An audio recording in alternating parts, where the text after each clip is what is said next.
चोरों से, आप लड़ेंगे चोरों से, तब लड़े थे गोरों से, आप लड़ेंगे चोरों से, तब लड़े थे गोरों से। आप लड़ेंगे चोरों से।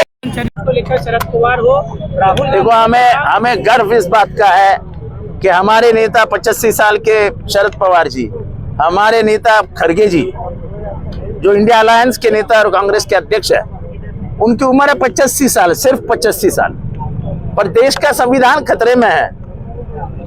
चुनाव आयोग, इलेक्शन कमीशन जब कॉम्प्रोमाइज कर रहा है, जब चुनाव में घोटाले हो रहे हैं, तो भारत का संविधान और भारत का गणतंत्र खतरे में है। और जो आज़ादी हमें लड़के मिली है, अगर वो आज़ादी छीनी जा रही है, तो मुझे आज गर्व है कि हमारे लोग नेता ने, खड़गे साहब ने, पवार साहब ने अपने उम्र का ख्याल नहीं किया, देश के भविष्य का ख्याल किया।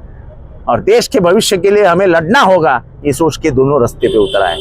भारत में जिस तरीके से संविधान लागू, लेकिन कहीं ना कहीं जो आंदोलनकारी है उनको ताबे में लेना, उनको अरे आंदोलन, देखो आंदोलन करता सब तैयारी करके ही आता है।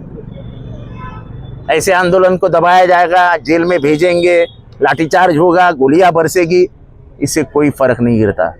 अगर हमारे ऊपर साया ही किसका है, तो याद रखना नेहरू गांधी का है। जो नेहरू 11.5 साल जेल में रहे, उनके विचारों पे चलने वाले लोग क्या पुलिस से डरते हैं?